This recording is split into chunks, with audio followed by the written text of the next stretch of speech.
So we can begin our fourth match, I believe we're showing. It's Popes taking on Rish. And I have not updated the scores. Apologies.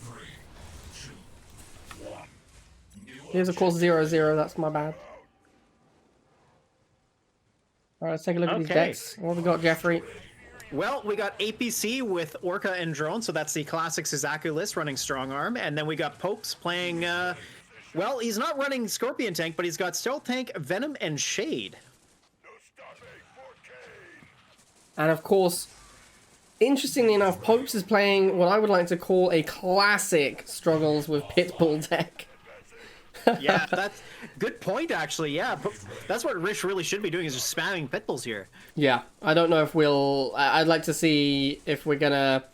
if he's gonna figure that out. Of course, again, as we said at the start, matchup isn't everything. Player skill is the most important thing. Popes is very good. I don't know how good Rish is. I'm not really aware of Rish's tournament potential. So it is going to largely come down to player skill, I would imagine. But Pitbull is going to be really good for Rish. And, of course, the Suzaku deck, you generally go Air Tower against Nod, First Missile. This is the standard Orca Drone play. That is normal. Generally speaking, Nod is still favored in this scenario.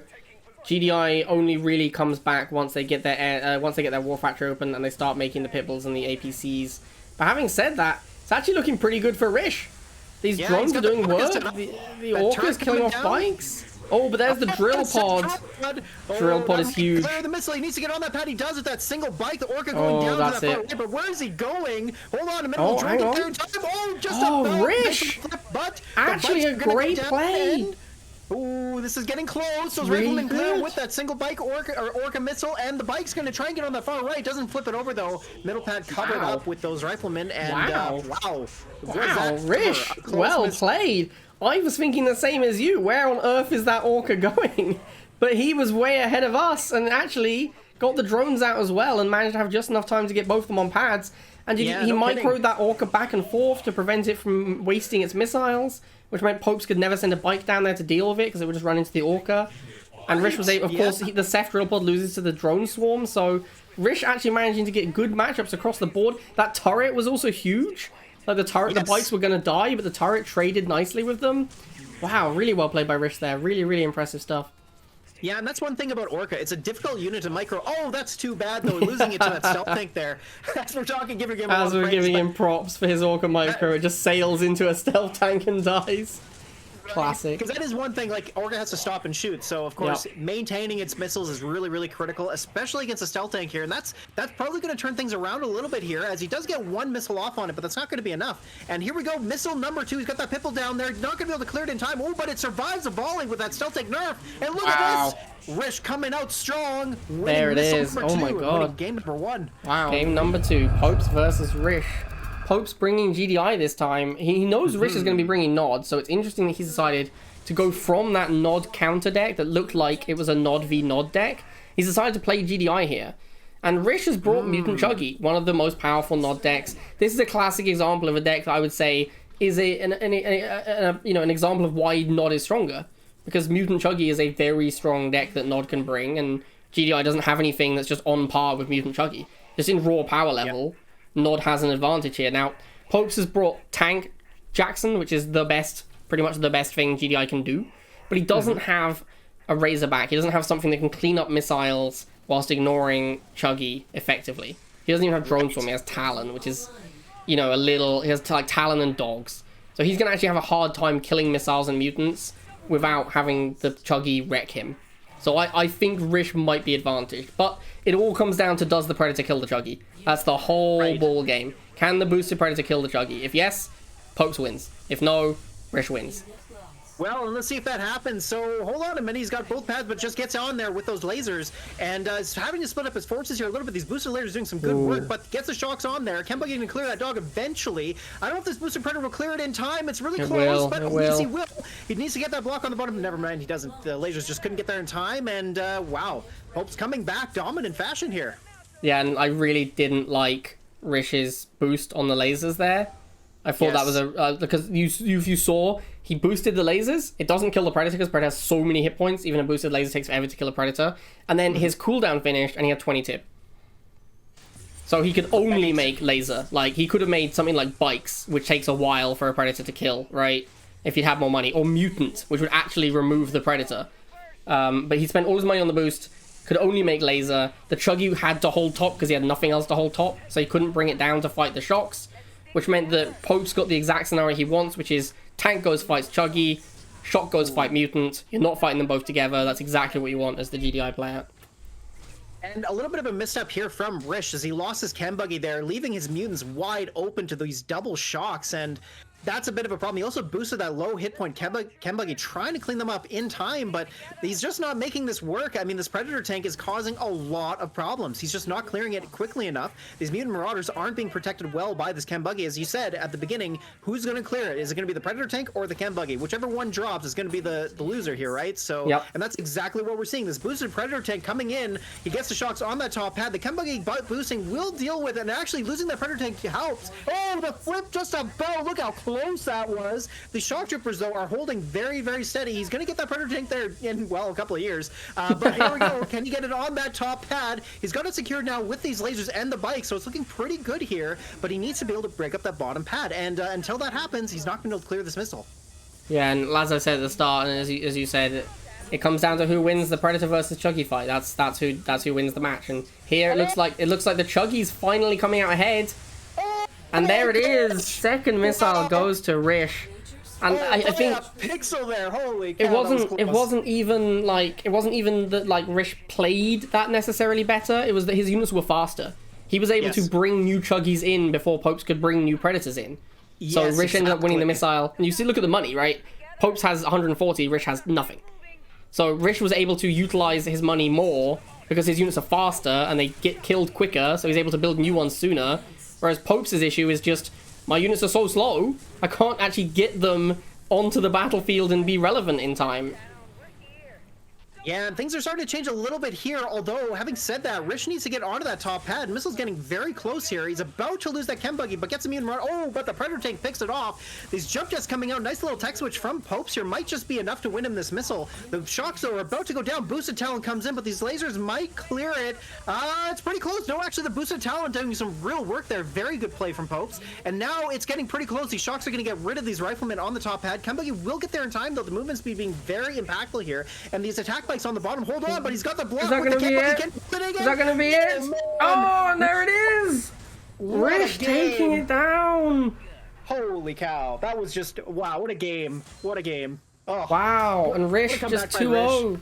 Okay, so, yeah, Jodabin's going to be playing GDI. I expect MLRS, but also Great Boy picking GDI, and he's picked, well, all right then. So he's got Razorback Borka with Sandstorm. I guess, I mean, I can see why someone might play tech on a map like this with all the tip fields close together and it's not difficult to defend.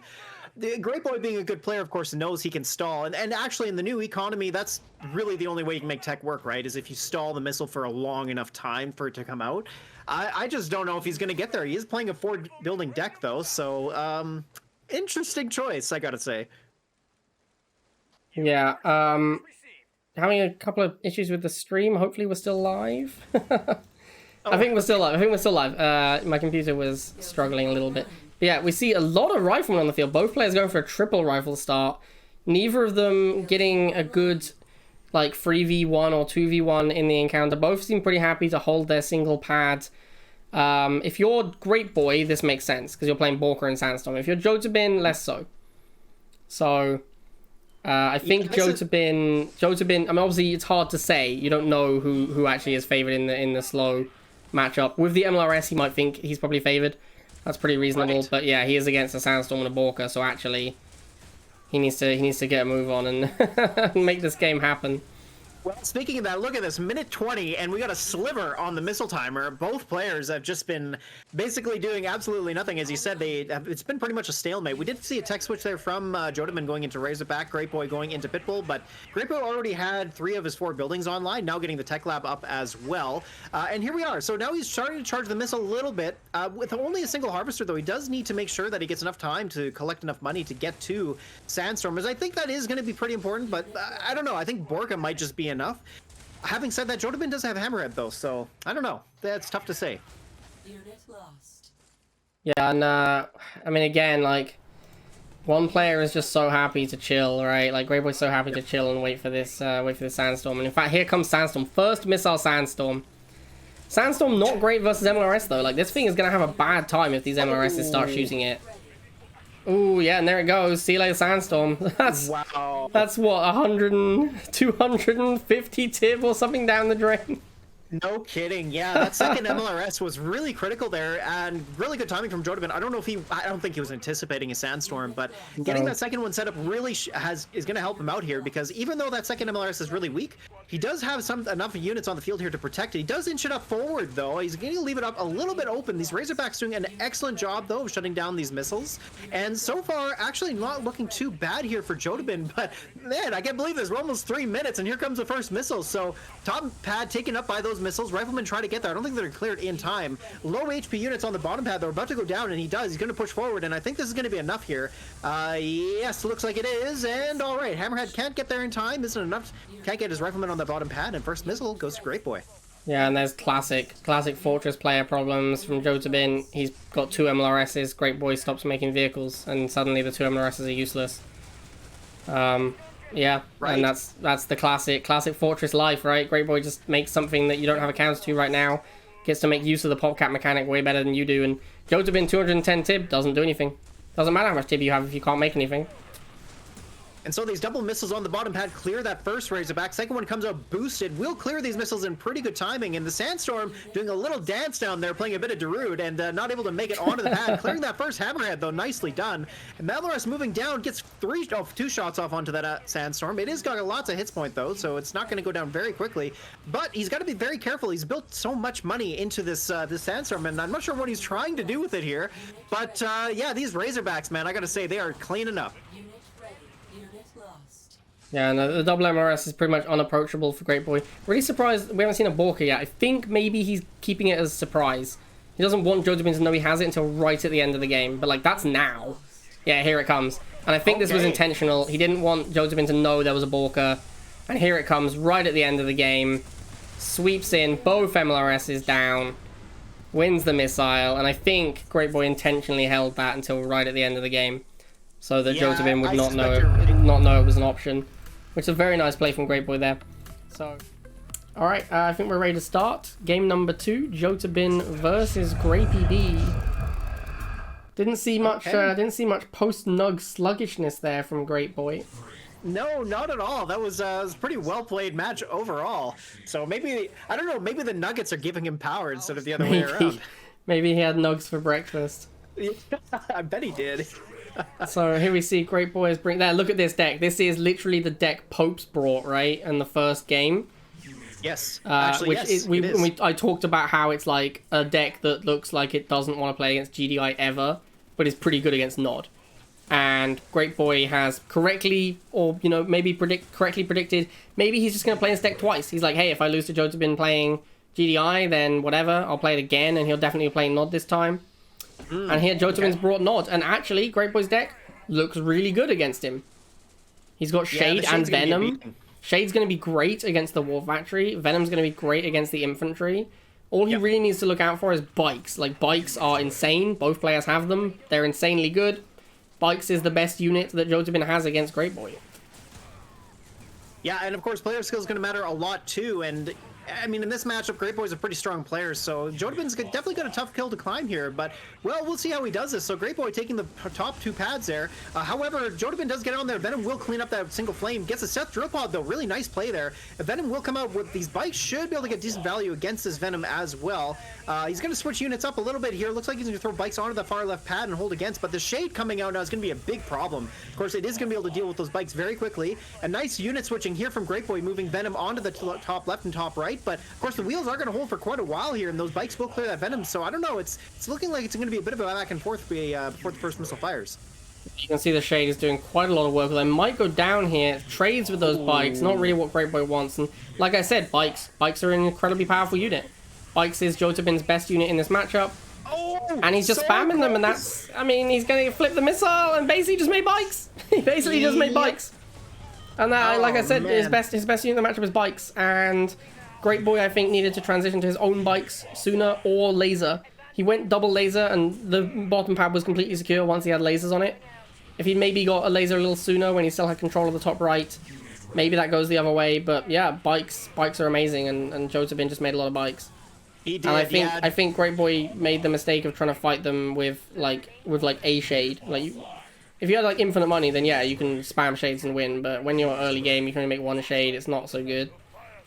Well, Great Boy does have an opportunity to make a comeback here. Of course, like you said, those attack bikes were extremely instrumental there. Great Boy trying to rely on Venom Laser to try and shore that up, but it wasn't quite enough. We see Jodabin switching over to Banshee for the first time. You like to see that. But Shade going down there. Great Boy losing a little bit of value here. I mean, Shade cost 70. It's not like it used to cost 40. You could just spam the heck out of them. Now they actually do cost a bit, so yeah, I got to be a bit careful. And the Stealth Tank here coming out now as well. This should help him out quite a bit. He should be able to shut down those Banshees effectively. But look at this. Nice switch from Jodabin going into the Scorpion Tank as well. And Great Boy spamming these lasers here. I'm not sure that's going to be great. One of these flame squads is going to be a big problem with Great Boy not able to respond in time. And looking actually quite good here for Jodabin. He's got these flame troopers on that bottom pad. He's going to get that Venom in place there from Great Boy. But South Trooper coming up on that top left there from Great Boy. He looks like he's got all 3. Can he block the pad? So good. And, oh, there it is. Oh, okay. He misses the block, but it doesn't matter. So close, but yeah, there it is. Second missile goes to Great Boy.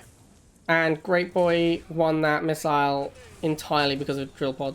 Like, entirely because of Drill Pod. Literally just Drill Pod is what won him that missile. Oh, and our stream's disconnected. Rip.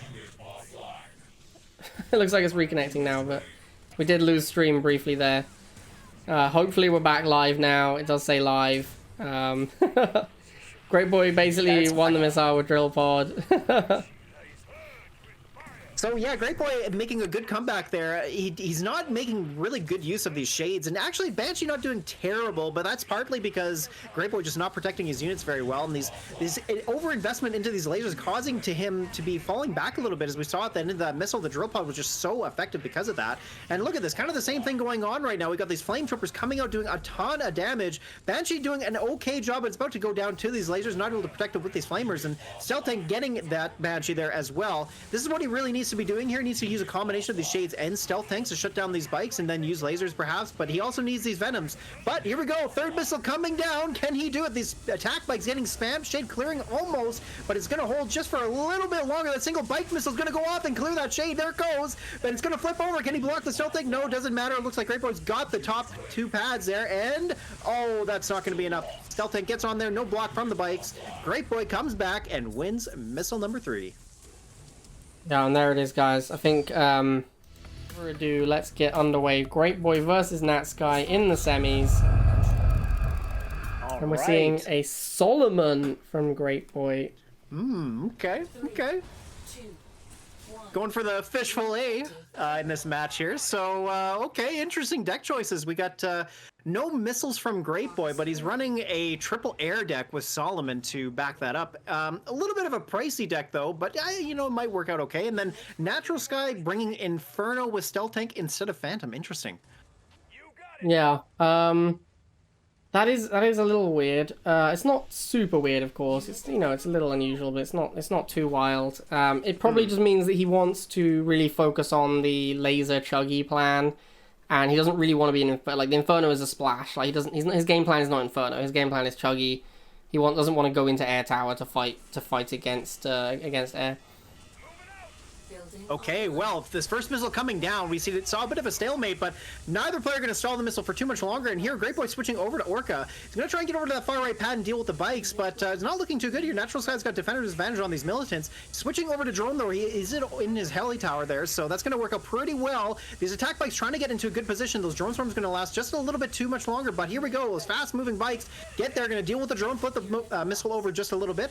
These bikes need to get over to the Orca, but it is fully reloaded, so he's not going to be able to deal with it very quickly. And again, he's just having to rely on a composition of 3 units here to try and take care of this. So bit of a stalemate so far, but here we go. Orca getting 1 volley off, clearing 1 set of attack bikes, but those 2 missiles are going to clear it. A little bit of a drawback there, but here we go. Orca going to clear another attack bike, and he should be able to clear this now. Move those drones over to the far right. Lasers should clear it in time.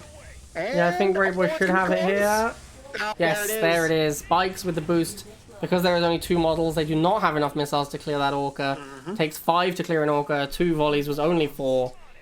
Meaning that Great Boy takes down that first missile. Of course, the drone swarm on the right, also 2 volleys to kill. So a classic case of Nod being unable to kill air. Exactly. Yep. That's what it was. The drone swarm being a 5-man squad was just the reason why Great Boy won there. He just couldn't clear it fast enough. Unit ready. Okay, so looking pretty good here, though. I mean, Natural Sky, it's only the first missile. I mean, both decks have ways out to win on that 3rd missile if need be. And here we go. First, Inferno comes out, gets a shot off on that Pitbull, locking on. Another set of drone swarms from Great Boy coming out here. Again, these are very effective against Nod.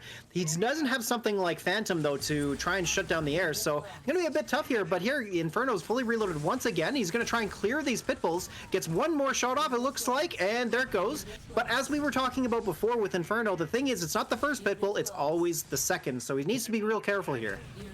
He does protect the first with the second Inferno, but there, the first one, oh, another Pitbull's in too soon. Oh, he doesn't get the last hit! It reloads and takes out another Pitbull. Hammerhead comes in, but is it going to be too late? No, it's just in time. Oh, there is bombs that go away again, and that's going to be second missile to Natsky.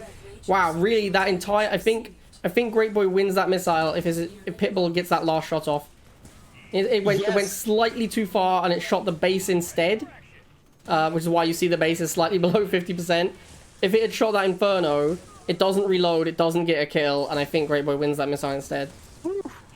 Man, that was intense. That second Inferno was just so important. You know, he could have built Stealth Tank instead, but decided to go Inferno, and I think that was very important there, as he did lose that first Inferno, but had the second one to back him up on the back pad, so that was great.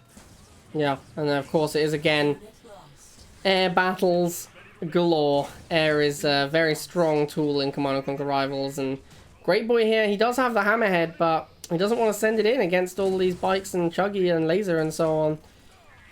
And it's also expensive too, right? Like, he has to have enough money to have maybe Orca as an out, but so far I haven't seen Stealth Tank from Natural Sky, so I don't know what Great Boy is thinking, if he's got Phantom or Stealth Tank, but here we go. So this Inferno's trying to inch in, but nice movement by Great Boy, dancing back and forth, pushing the Inferno back. Very high level micro there, but look at this Inferno, or so the Hammerhead now coming out. It's up against both of these Infernos, getting free shots off, and it's going to clear one there, but doesn't quite. Now it's going to go down. That forward raider being very effective, but here we go. This 3rd missile is where it counts. Sullivan coming down. This might be enough, and he clears that middle pad. He's going to try and inch forward, but these bikes and numbers are going to be a big problem. Getting the jump jets out here will be very good. The Hammerhead having lots of hit points, but the boosted bikes, 1 more volley, it will go down, and there it goes. He switches the pad over. These bikes are going to go down to the jump sets and the pit bulls here, but oh my god, this is what I mean about these games. It is intense. The jump gets on the far right pad, and here it is. Wow, what a game. Great Boy comes back, winning missile number 3 and game number 1.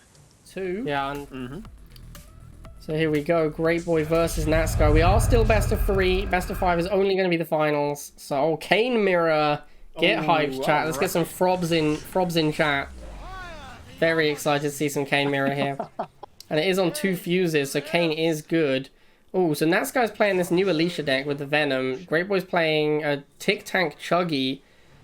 I feel like this is going to favor Natsky.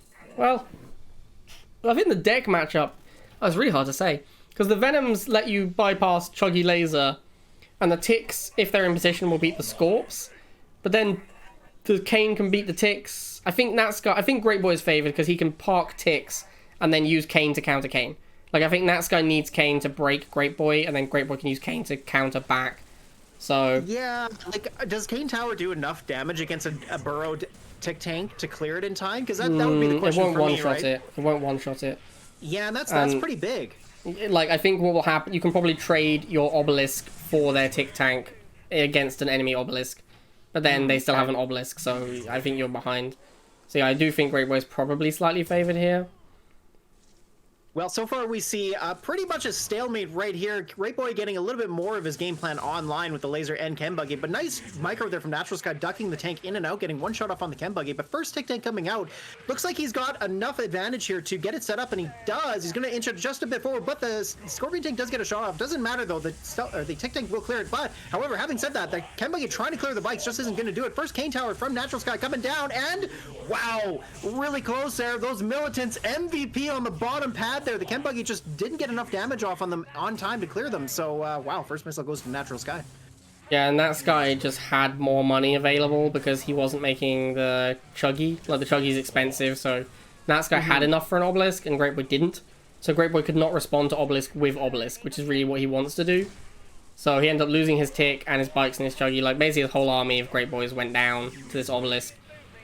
Which, if Nax Sky can keep the tempo on like this, then he can win.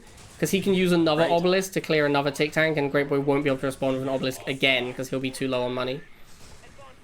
So far, it's actually looking pretty good here for Great Boy. He's got that tick tank set up now. He's got that Chem Buggy to help protect it. He does need to be careful here. These tanks are going to be pretty effective overall. And now another Cane Tower here coming up from Great Boy.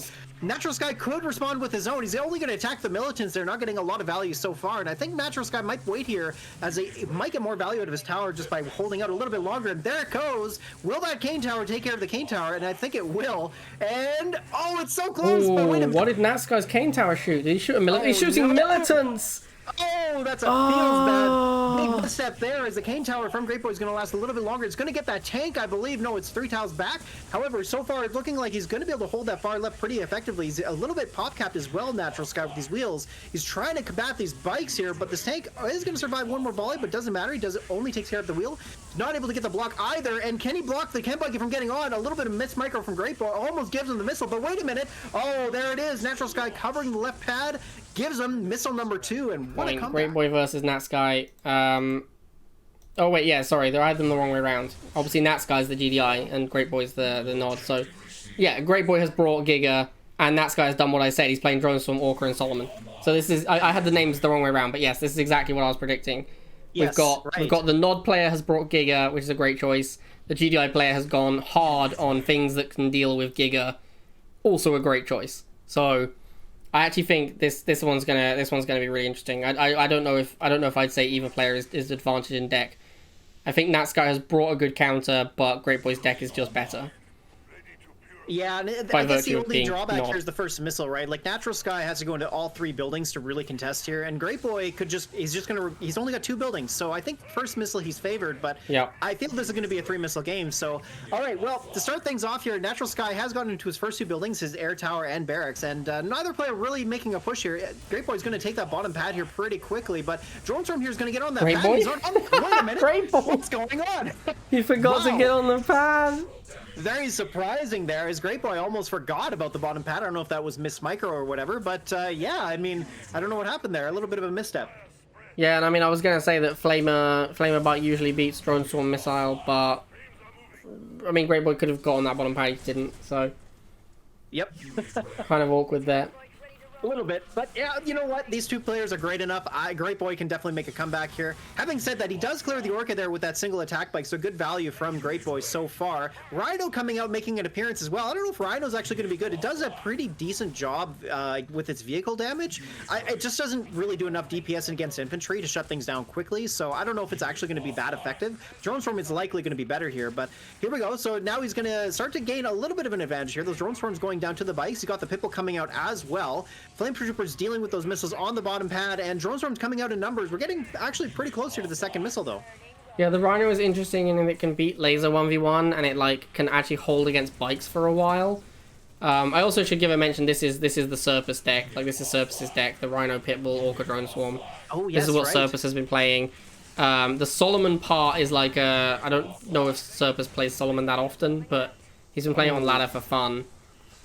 Nice micro there, dodging the drone swarm just out to deal with that stealth tank, but unfortunately he loses that one missile off on the stealth tank instead of letting it reload, so it doesn't clear that stealth tank. The boosted lasers clear it in time here. These attack bikes get the Pipple off, he's blocking them, but he gets onto the pad, not able to clear it, and now these drone swarms have to move on. They will survive, but the lasers will clear them, and looking like Great Boy's got the second missile.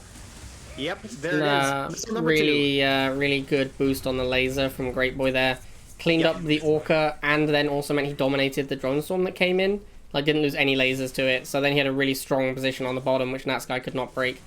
And we're kind of seeing here, like, the power of flamers and bikes. Like, Natsky's having a really hard time just beating flamers and bikes. Yep, exactly. Yeah, I mean, the drone swarm, they just lose a lot of DPS once they go down, and even though they will hold pads, they don't clear things quickly enough. And then he's also got Rhino, which Rhino should be a natural counter to Flames, but again, their DPS just isn't that high.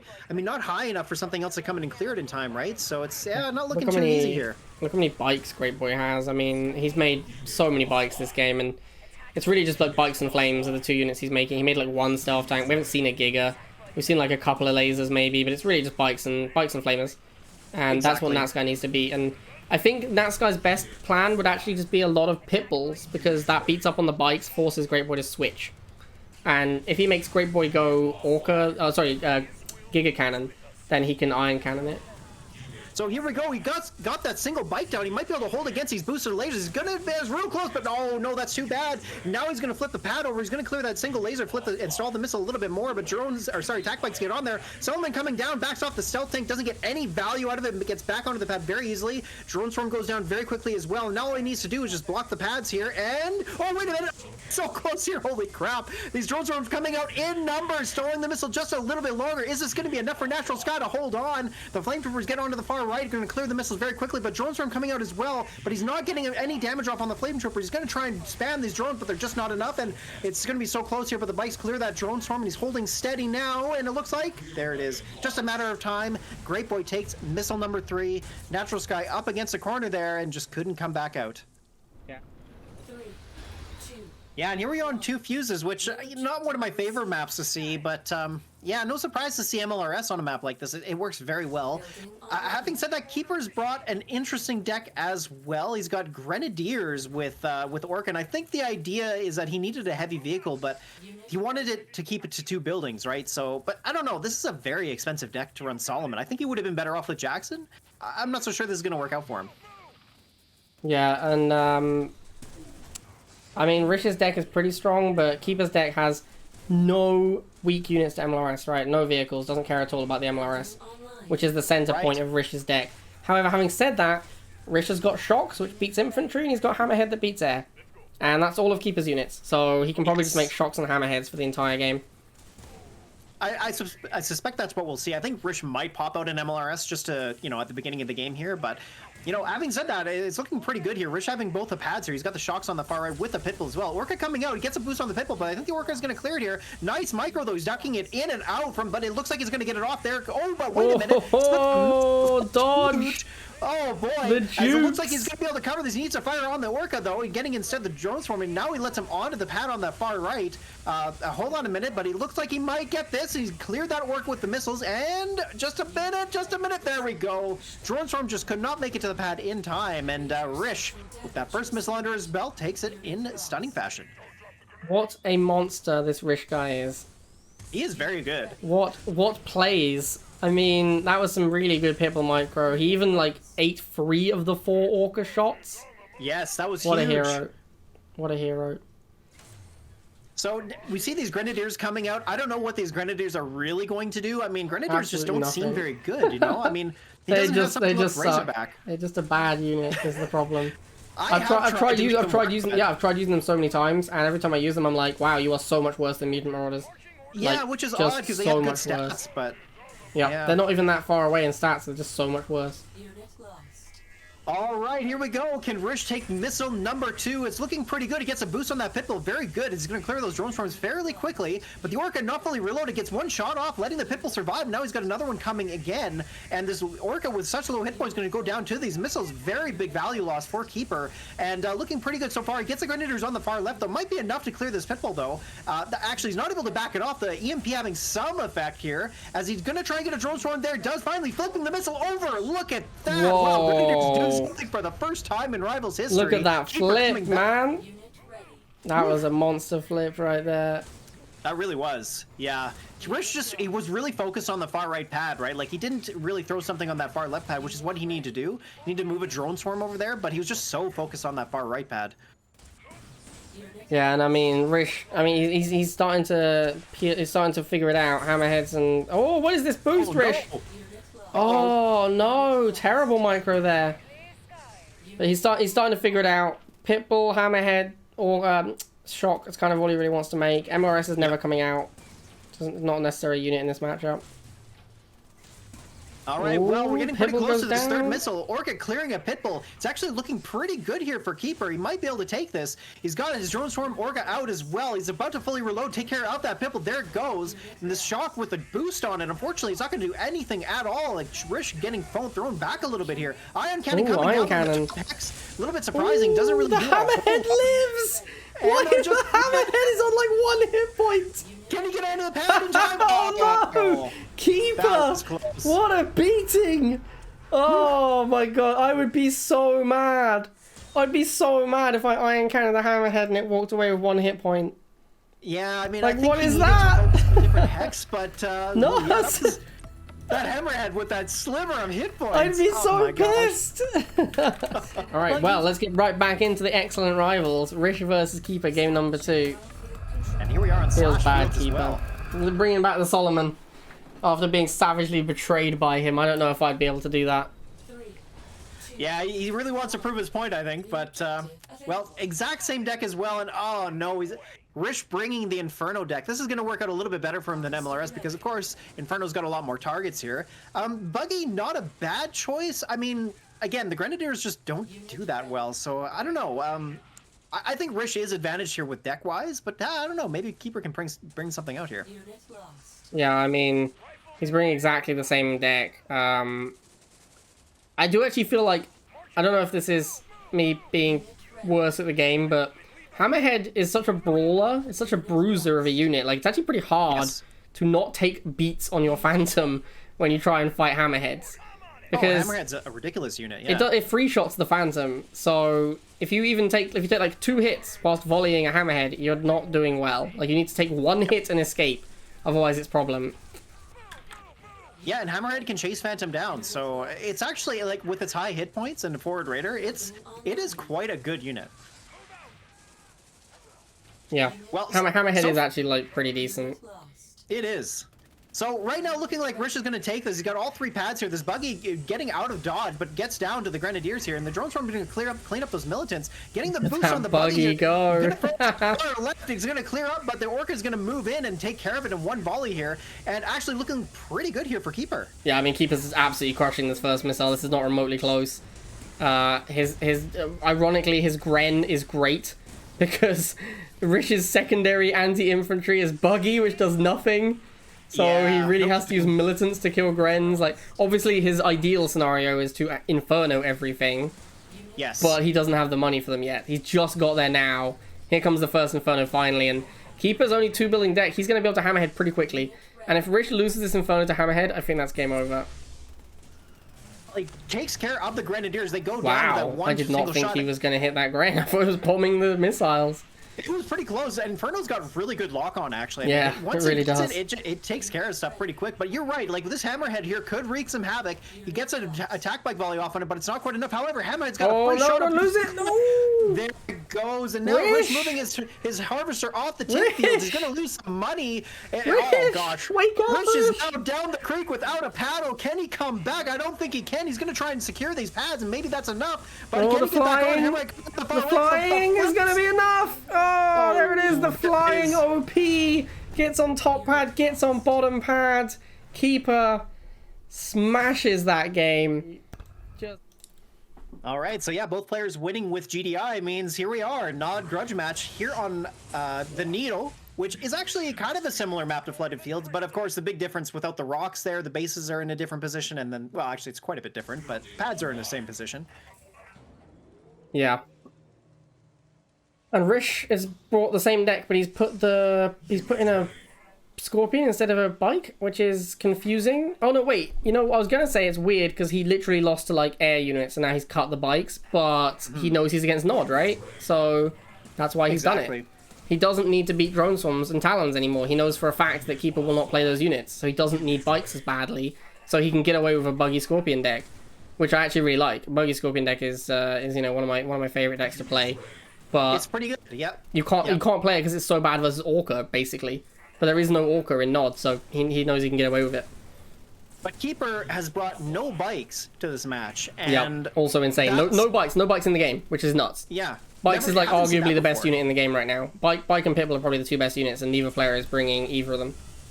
Okay, well, here we go. First missile coming down. Nice block with that single wheel. Does get the buggy up onto the far right to stall the missile just a little bit more. Flames getting up there as well. Scorpion tank coming out as well. I don't think it's going to be timely, though. He's going to get a booster, going to get onto the pad. The Flames cannot block it. And I think that should be enough. But hold on a minute. We got the stall. Flames going to deal with those lasers. And the buggy trying to get in position as well. It's so low hit points, but it survives. Oh, wait a minute. Ooh. The Flame Troopers clear it with just one Flame Shot. Insane.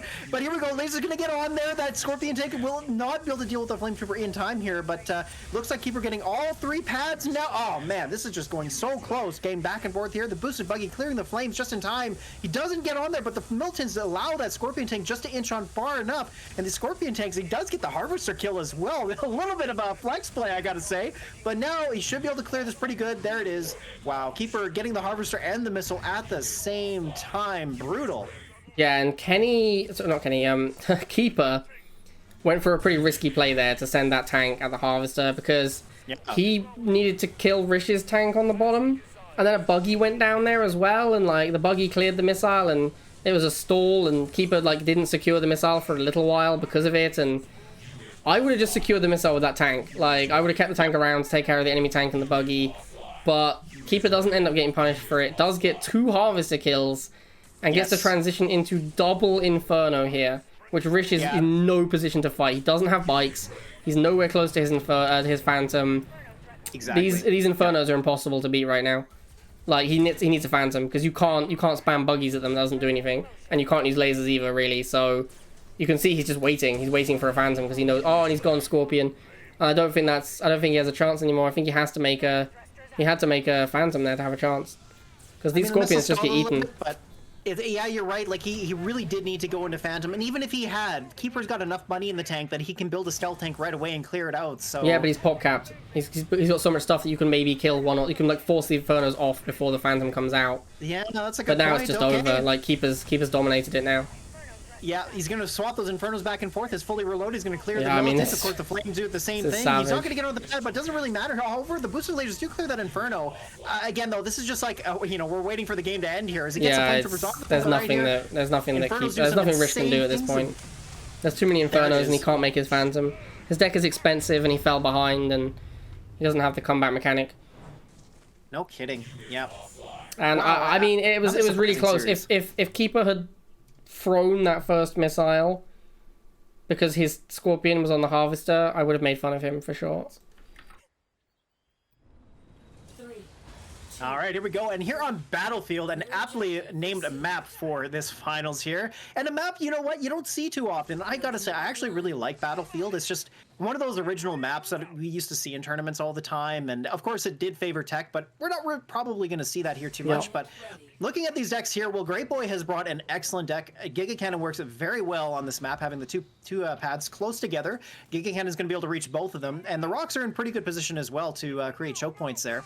And then a Keeper really trying to make work of this deck. I mean, it worked for him against... sorry, I'm trying to remember his opponent there. Rish. It worked very well against Rish, but Great Boy's a totally different beast, so I don't know. This could be tough, but hey, maybe he'll make it work.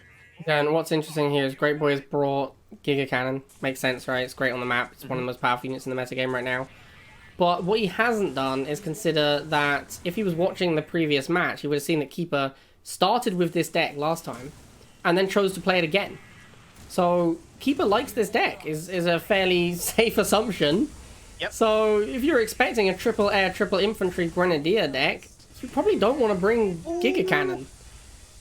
Oh, unfortunate they moved the Orca off the pad, letting the missile just stop charging there just long enough and allowing the lasers to get on there as well. Clearing the bikes area, but he needs to get these drone swarms there just quick enough, and this is one of the issues here. He's not able to clear the pads in time. Lasers getting rid of those drone swarms eventually, and, well, it was looking pretty good there for Keeper, getting that Orca, but, yeah, timing-wise just didn't work out, and Great Boy takes missile number 1. Yeah, and I agree with you. It felt like that Orca at the top, if that had just stayed there, it kind of felt like he might have had time to fire the missile. Yeah. But he like moved it around and he got some more value out of it, but he didn't win the missile, which is what really matters. And Great Boy baiting there nicely with the flamers, gets the Orca down. Very nice play there. And Great Boy does not have the problem that Rish had. Great Boy is not lacking for anti-infantry. He's got flamers. So he can murder grenadiers very quickly. So he is having no trouble clearing out these grenadiers like Rish was. Yeah, and then this is why Grenadiers aren't that great. The one reason why Mutant Chuggy works so well is Chuggy cleans up the counters very quickly, whereas Drone Swarm, once they lose a few models to these bikes, the flames are going to get enough value against them, and the Grenadiers are going to fall, and that's exactly what we're seeing here. These Flame Troopers just doing a ton of work. We see he's set up pretty well in that bottom pad. Drone Swarm's trying to get in there, and he's going to start clearing up these flames, but again, the 2 model there just isn't enough. The Orca gets onto that top pad. I think one volley's not going to clear it. It's so close that one single laser will, but he gets onto the pad instead. He needs to shoot it. Come on, get on there. Oh, there we go. Okay, so the boosted bikes come in as well. Really great micro here from Great Boy. He's going to clean up these drone swarms pretty quickly. However, there's enough time here on the clock for Keeper to get this Orca in play, and he does. Gets one volley off here on the bikes, and now he just needs to secure that top pad. Flame Troopers get there as well, and it's, again, getting a little bit back and forth, but maybe he can make use of these drone swarm with the Orca combination, but it's so close here. Drone swarm gets there in time and moves over and gets a volley off on the Orca. They clear each other, but the drone swarms are going to hold steady against those flame troopers, and once more, we're just seeing this missile go back and forth. I was wondering if Grape should have actually killed the drones and then left the flamers tanking the Orca, but probably best to kill the Orca because it can actually reload and kill the flamers. But here we see the bike's also quicker to replace, so maybe getting rid of the thing that killed the bike is actually better. But I think this is it. I think Great Boy's maybe... Oh, an iron cannon! He's... Oh, it's not soon enough! And he killed his own drone swarm. Holy cow. And I think Really that just... there. Hey, what's really interesting there is that just goes to show what a huge difference it is. The fact that he had the flamers instead of the militants. Yes. Because Rish had militant and buggy, I want to say. And Great Boy had flamers instead. And he was just able to clear the Grens. The Grens weren't a problem. Whereas for Rish, the Grens stuck around for ages and cleared out bikes. Against Great Boy, they did nothing. And he was relying on Drone Orca. And Drone Orca loses to Bike Flamer. But anyway, we are ready to go. So let's find out what each player has chosen to do. So Keeper has switched to Nod. And Great Boy is trying to get that GDI win. So arguably Keeper is favored here by playing the stronger faction. You know, in air quotes, stronger. Oh, it's the Sandstorm Borker again, but Keeper has brought a Giga Venom deck, which is very weird. Yeah, it is weird. I agree with you. I mean, Chuggy and Giga work so freaking well, right? Yeah. That you'd almost think to bring that, and I don't really see what would be the point of Venom in this deck. I don't hate it. Like, I think it's maybe a concession to the fact that because we're in a tournament now, everyone knows we're playing on Rorschach, so Keeper can be like, he could be like, oh, my bringing this deck is really good on Rorschach. Then you got to think, well, Great Boy's going to try and counter a deck that's good on Rorschach. So if you go all in on this, like, Giga Chuggy, maybe Great Boy brings something that's good against it, like a Borka or an Iron Cannon. So you don't necessarily want to play this full setup game plan. So maybe you want to have Venom instead, so that you have, like, a little bit more speed and options. Mix it up a little. What's interesting here, though, is he's just spamming wheels to beat missiles, because he doesn't have infantry. So he's going to have to make Venoms to fight missiles, which is a little awkward. You don't really want to be making Venoms as your missile counter. He is definitely a bit weak to missiles here. I mean, the Wheels and Venom do work decently, but here, like, Pitbull is going to be a big problem right off the beginning, and he doesn't have his Giga Cannon out just yet, which I think is where he's trying to get. There's a lot of time here left on the clock, but I'm not so sure. I mean, depends. He needs to really push him back. Yeah, and I mean, I feel like just missile spam is really, really strong from Great Boy, but here comes the Giga, and I think Great Boy's waiting for a Borka. I think that's what he's doing. I think he even might be wanting to let the missile charge before he does it. So here comes Razorbat. This is great because it ignores the Venoms, right? It kills the missiles and ignores the Venoms and the Giga. Are we going to see the Borka? Yes, there it is, right before the missile fires. Classic Borka timing. He unfortunately, because he went aircraft first, Keeper has gone for that Phantom though, so that's a little awkward. Is the Borka going to get work done? It kills the Pitbull, but that doesn't matter. Keeper uses the first Phantom volley on that Razorback, doesn't have a second one ready for the Borka. Borka kills a Pitbull and the Giga, very importantly there, which allows Great Boy to take down that missile. It was really close there. I mean, losing the Pitbull, I mean, it could have flipped back and forth there, but of course there just wasn't enough time for that to happen. So, yeah, even though he did take care of his own Pitbull, the Borka did actually a great job. I mean, the timing, maybe he could have held out a little bit longer. The Phantom could have been a big problem, but either way, it worked out for him. And here we see this Giga Cannon coming out as well. This is the thing Keeper needs to be doing. He really needs to protect it, and I think the Venom's going to make that difficult. Like you said, the Razorback, one important distinction is it does ignore it completely. So that gives Great Boy a bit of an advantage in terms of shutting down these lasers, which is where he needs to be to get at this Giga Cannon. Yeah. And the Giga is... Oh, he on Sandstorm. What is it with Great Boy and Sandstorm today? He loves it. I think if Keeper just boosts this... oh, no, he's not protecting from the Sandy! Oh, brutal! Just sweeps up everything. Of course, the one advantage Sandstorm has is it can clear more than one tile at the same time, and he got into a good position. Keeper just not defending it very well, and now Great Boy pushing him way back here, not able to get on any of these pads, and well, he is going to stall it here a bit longer, but Pitbull will be able to deal with it. Of course, those lasers will clear the Sandstorm eventually. I don't know if this might be enough, but I don't believe so. It's just a matter of time here before Great Boy shuts it down, but wait a minute, he's losing the Sandstorm. Giga Cannon might push forward. These Pitbulls are doing pretty good work here, but double Venom, I don't know. I mean, maybe it's enough to hold steady. Razorback's going to ignore it, but has absolutely no target. So just a bit of a stalemate. Actually, Keeper making a bit of a comeback right now. Yeah, I mean, Keeper's Phantom is going to clean up this Razorback. Giga is in position. Great Boy's out of money because he spent it all on the Sandstorm. Wait a minute. But hold on, the Giga Cannon's going to go down to full charge, but it one shot and it gets destroyed. These boosted missiles, of course, he's targeting the Pitbull instead of the missiles, and that's a big drawback. But wait a minute, Great Boy going to come back, and there it is. Oh, some big throws from Keeper there. I gotta say, it looks like maybe Keeper is not a... Great Boy versus Keeper. Great Boy's decided to go for Oksana. Keeper also going for Oksana.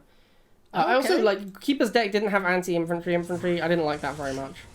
Yes, he had like wheel Venom, and there was a point where he had a Giga Cannon with two Venoms in front of it, and it looked really, really strong, like a really strong fortressy position.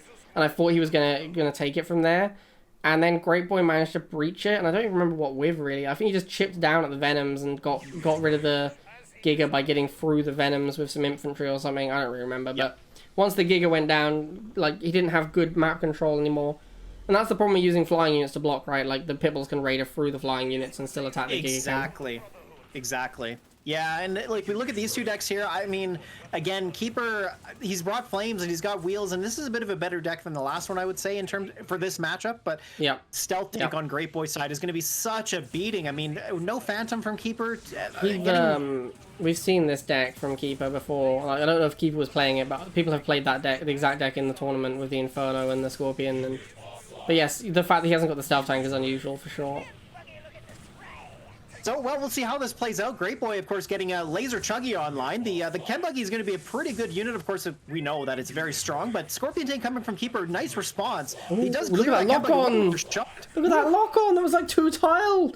It was like 0.1 second lock on. What a joke. I'd be mad if I was Great Boy right now.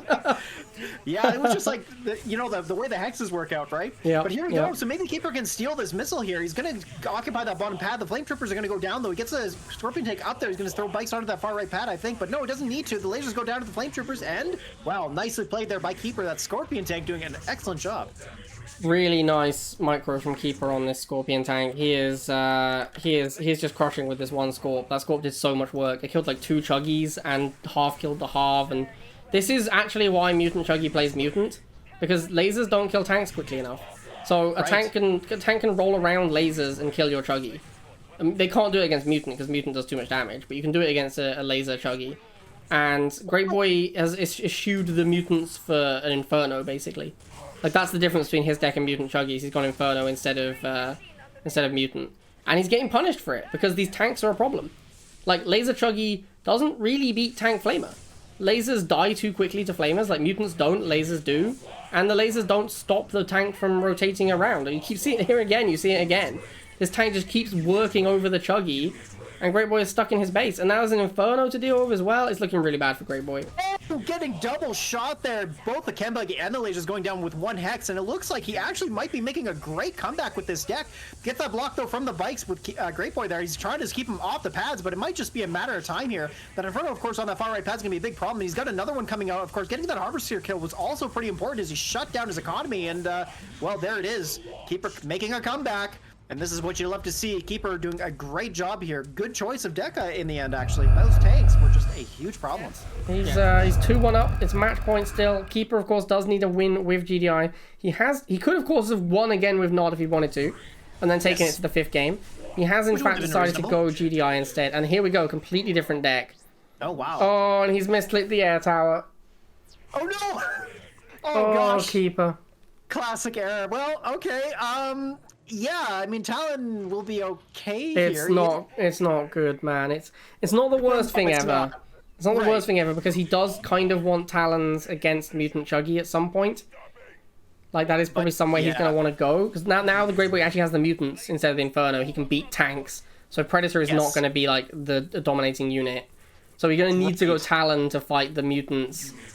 But, yeah, that 50 Tiberium, he's really hurting for that 50 Tib in the early game. Yeah, and that's not where he wants to be in this first missile. I think he really wants those jump jets to deal with the bikes. Talon's not going to do a whole lot. So, but you know what? He did manage to stall the missile just a little bit. These attack dogs are, war dogs are going to do a pretty decent job. But having said that, I mean, this middle pad's going to eventually go down to these lasers, and Shock Trooper's coming out as well. That's going to give Great Boy time to respond with the Chem Buggy. Here it comes. He's going to have to really protect it with this Pitbull, but it's low hit points, so I don't know if he's actually going to be able to make this work. He does get the war dogs there, and hold on a minute, he might be able to do this. So look at those shocks just getting shreked, man. Ooh, I don't see how Keeper beats this Chuggy really.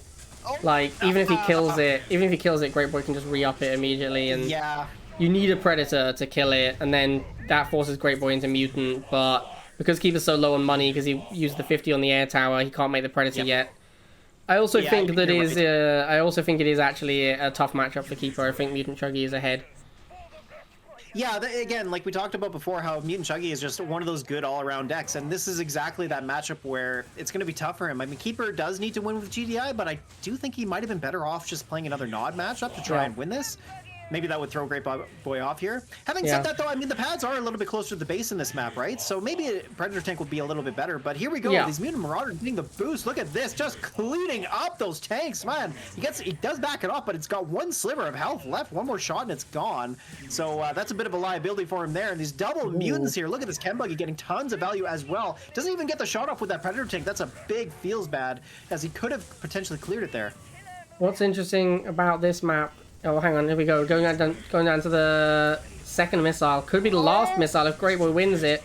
Oh, the flip! Great Boy's not on the left! Great Boy, you need to be on the other pad, my dude! Oh, dear. Oh, my God.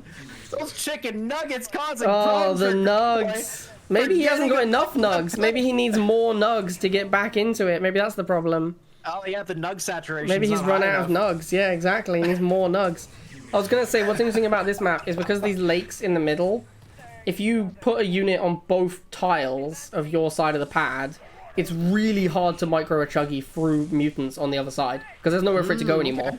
Like, you can't order it into either of the lakes, so you have to order it, like, on the far left pad and then below the bottom pad, and it doesn't go through the units properly. So it actually can be really difficult to micro a Chuggy on this map. That's actually a really good point. Sometimes you got to throw it all the way around, and yeah, with good blocks, you might be able to stop that from happening. But let's see here, oh, man. This could be match point. Can Great Boy win the series right now? Keeper looking pretty good, getting a solid again on the Mutant Marauder. He clears it, but of course he needs to get onto the pads. And Mutant Marauder here comes the flip, maybe. Keeper. Is he gonna do it? He evens it up. Keeper brings it back 2-2. Oh, you could see the instant he got that harvester kill, you could tell he was holding 130 for dear life. He was like... 3, 2, 1. New mission received. All right, well, look at these decks. Very interesting choices from both players here. We got Great Boy expecting a Nod play from Keeper, I think. That's probably why he's brought Shade here with Stealth Tank. And Keeper running Scorpion Tank, Stealth Tank, and Inferno. So Great Boy's got quite a bit of a cheaper deck overall. That might be important with those tip fields so close to that middle pad. It could be easy for Great Boy to harass the Harvesters, right, and push him out of his economy. But, I mean, Inferno could be a big problem as well. It just really depends on how well he plays this. Yeah, I mean, Grape has Stealth Tank for the Inferno. I generally believe that the Inferno is favored in that matchup of Stealth Tank versus Inferno, but it is kind of close. But Great Boy, again, he's got Venom Shade. We saw him do this earlier today. It is good in the Nod Mirror. In fact, I believe he just ended up winning. Like, he played worse and won last time this happened, right? With the Nod Mirror. Because his deck was better. And hopefully he's learned from last time that the Shade is actually not a good answer to the bikes. Like, your Shade is a very powerful unit, but it's really your anti-tank unit. It's not your anti-bike unit. Like, you can obviously use it to kill some bikes, but primarily you should use bikes to kill bikes. And there you go, he's gone Air Tower straight into War Factory and actually made bikes to deal with these wheels. Now, here is where he needs to make a Shade. And this Shade is going to be amazing. Because this is going to just, like, annihilate this tank. Keeper's invested a lot of money in this opening tank. So if this Shade can get the tank, it's huge. And he gets decent damage on it. Not amazing. Takes a little bit of damage back as well. I think he got a little too committal with the Shade. He didn't need to push. If the tank runs away, then fine. The tank isn't on the field anymore. You don't need to chase it. And he took a lot of damage chasing, which I think was a big issue. Yeah, like you said there, the Shade actually got some reasonable value there, getting a 70 cost unit with its own 70 cost, so that's not too bad. But here we come with the first missile. Stealth Tank and getting him up, going to deal with that Venom. Of course, Attack Bike's inching forward as well, but he doesn't get the block with those Flame Troopers. Good micro from Great Boy, and that Stealth Tank not being fully reloaded is going to take a little bit of time. Losing that one missile, so going to take even longer. And now just getting some free shots off from those Attack Bikes. Of course, does have enough health to survive here, so going to get rid of that Venom, and now he's in a pretty good spot. Looks like he's going to get the second missile here, and... Oh, sorry, first missile, and there it is. Wow, first missile coming back to Keeper. Yeah, Stealth Tank MVP from Keeper here. Just killed like 3 Venoms. It's absolutely huge. And now he's going hard on this Harvester as well. He's going to get that. And actually, Great Boy, like, Keeper doesn't have bikes. So I was saying you shouldn't use Keeper Shade to counter them. There aren't any, so he doesn't need to worry about that. But primarily the issue here is he can't beat the Flames. Like, he needs Venom to kill the Flames, but then the Stealth Tank keeps one-shotting them. And he's really struggling to find an answer to that Stealth Tank. So I think maybe if Great Boy had, you know, his own Flamers. But of course I don't know what the deck would look like at that point. But yeah, if he had his own Flamers, he'd actually be a lot better off. Great Boy's kind of getting crushed here. I mean, are we going to see him just fall apart and lose this series after being 2-0 up? Yeah, I mean, it's looking that way so far. Look at the Stealth Tank getting tons of value. Another one coming out, of course, getting that Harvester kill means he's got tons of money, even if he does lose a Stealth Tank. Not a big deal, but gets a Venom onto that far left pad. The Stealth Tank not quite reloaded. He gets a boost on it, and this might be enough to get him back into the game here. Oh, why'd you move, Grape? You had it! Oh my god! The miss micro from Great Boy. Unfortunate. This might cost him the game. Now he needs to clear that middle pad. Of course, the Flame Troopers are going to kill the Militants, and he needs to get rid of the Venom as well. But there it goes. Now he just needs to move forward. But both Stealth Tanks are reloaded. That's very low health Stealth Tank is going to get destroyed by the Shade. Almost doesn't, though. Shade does manage to clear, but it's got really low hit points. A couple more shots from the Stealth Tank, but nice! Oh, the bike does get a volley off on it. He's getting his Venom into position, but hold on, no! The Stealth Tank is about to clear this bike, and it's just not looking so good here. Now he's going to get an easy block here on the middle pad, and that's it. Keeper comes back it. He had it! That Stealth Tank wasn't going to reload in time. He was going to fire the missile. Yeah, that was, Yep, that was a misclick for sure, I gotta say. I know I've watched Great Boy play enough that I'm quite sure that's what happened, and really unfortunate. That Venom was going to hold on long enough to fire the missiles, so really unfortunate to see that. Great Boy is he's a great player, of course, but Keeper, you got to give him a lot of credit. I mean, wow, he really made a good comeback, especially with that Hella Tower opening and just starting to turn the series around, getting the reverse sweep, something you just don't see often in a Rivals tournament. Basically never. Wow. Basically never see that in a Rivals tournament. That was incredible. That was crazy. And yeah, Great Boy just effed it up, man. He just effed it up. He must have just run out of Nug power. I don't know what happened. Maybe he consumed all of the Nugs, and that's it. There's no more Nugs. Yep. Oh my god, wow. What an insane series. And it felt like Great Boy just could not beat Flamers. Like, Flamer Stealth Tank just smashed him so hard. And it really felt like Great Boy was a victim of his own, like, you know, what am I trying to say here? Like, he was, like, bringing decks in an attempt to, you know, gain power in the mirror or whatever, and it just kind of screwed him, because actually it wasn't, Like, he could have just brought Flamer Tank and had a Flamer Tank fight. And Yeah, that probably would have been that's a good better. point. Like, oh man, that was rough. That was really rough. Yeah, that's the thing about these players that you don't see too often. I think part of it is you just don't know what to expect. I don't know, like if I was playing against Keeper, I try to go back and think about like, okay, what has he played before? But I mean, I don't think I've seen him in a tournament really before. I don't know. And that could be part of the equation to this. But at the same time, a lot of it does come down to skill. And Keeper played very well. Like he had pretty good micro overall. You saw him ducking his tank in and out of those lasers, trying to avoid getting shots off against it, and really just doing a good job of maintaining the value out of his units. And also, his positioning was really top notch as well. I mean, it was, but you're right. Like the flame and stealth tank combination was just very difficult for him to overcome. He really did need to have his own tanks to shore that up. Like and it just didn't work out. Like I mean, he had shades, but I don't think he got enough value out of them. And Yeah. he really just couldn't kill flamers. Like he just couldn't kill flamers, man. It was such a beating. That's really what it came down to. Like because he wanted to. He couldn't use shades to kill the stealth tanks because there was a laser in the way, and he couldn't kill the laser because there was a stealth tank and a flamer in the way. So that kind of countered everything he had. Yeah. So. Whew. But he qualified, right? Wow. So he did not a big qualify. deal. He did qualify. He comes second place. He's going to earn himself a tidy sum. You know, he can buy himself some more nugs with that. Yeah. And I don't think know if he should, but maybe when he's not I playing. think But what we're wow. going to do now is we're going to do our final giveaway. Hey, there we go. So here we go. stuff. Let's get the. That's not right. That does. There we go. There it is. This is it. That has the correct number of players. So here we go. We're going to do our final giveaway. Drum roll, please, Jeffrey. Let's do it. Our winner is Graz. Fucking Hey. rigged.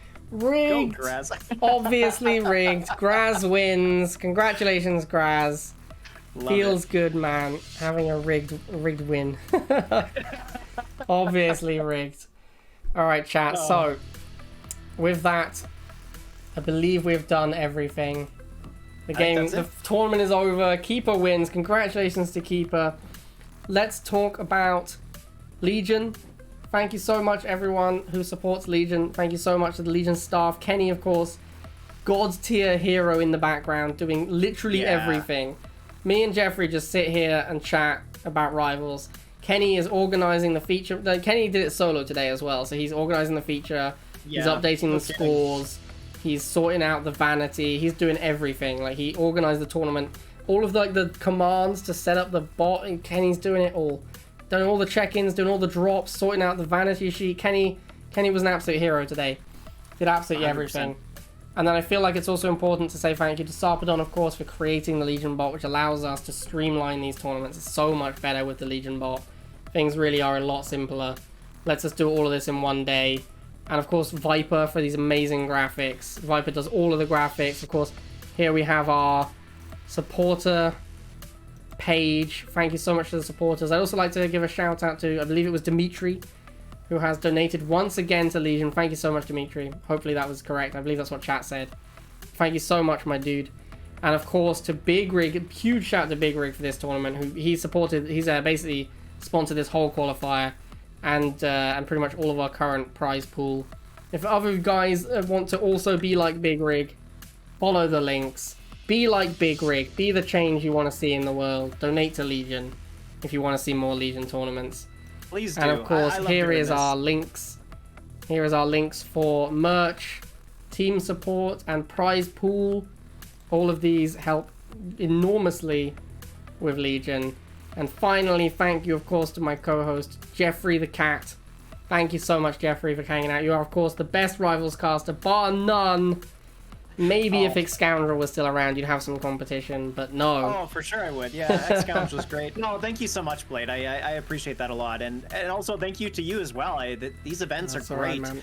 A lot of fun. And, you know, your commentary is always on point. It's great to hear what you think about how Rivals games play out, because you're one of the best analysts out there. You know, you have a lot of great insight into how these games work and just in terms of like what decks to bring. And in this tournament in particular, like it really, you know what, Really like interesting one.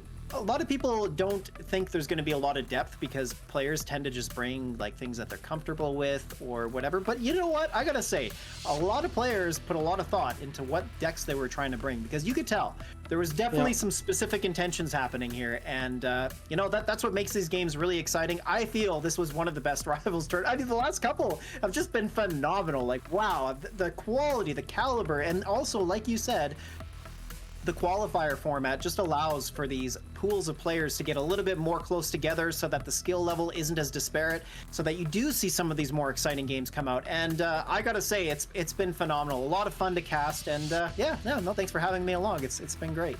No, I'm glad you liked it, man. Of course, always a good time when we get the Legion team together. Really enjoyed this one. I mean, just the quality of games was so high. Every time we do one of these tournaments, it really makes me sad that Rivals does not have a proper esports scene, because it deserves one. It's such a good spectator game. It really is. It's one of the best, like, watching games for esports. It is so good to watch. It's quick. It's action-packed. There's so much depth. There's so much going on. Like, the maps are impactful. The decks are impactful. The decision-making is impactful. It's just such a good tournament game. If we had real deep esports, you'd have proper, like, you'd have the esports teams sponsoring players. You just have so much more depth. You'd have so much strategy and analytics and so on. It'd be such a good game. Such a good game to watch on the big stage. But here we are. We're doing our best. We're putting together what we can. Obviously, these tournaments are a little bit amateur. It's the best we can do. Pretty good, though. Pretty good tournament, I'd say. I'd say so. I hope you guys enjoyed it. I think maybe for the next one I'm going to try and get myself some instant replay software. That would be pretty great. So we can go back and watch like some of the keen moments. I can like show the bits I'm talking about. That would be sweet. For sure. Yeah. Okay. So thank you so much, everyone. I think with that we're gonna head off. Kenny is saying use the new scenes, which I've already done 3 or 4 times. So here they are again, so that Kenny can shut up. There you go, chat. There's the scenes once again, so Kenny leaves me alone. And with that, I will say goodbye, friends, and I will be back Monday for my regular stream. And maybe Great Boy will be eating some more nugs later tonight, if you're lucky. Alright. That's right. I will see you guys later. And thank you so much, everyone. And yeah, great job.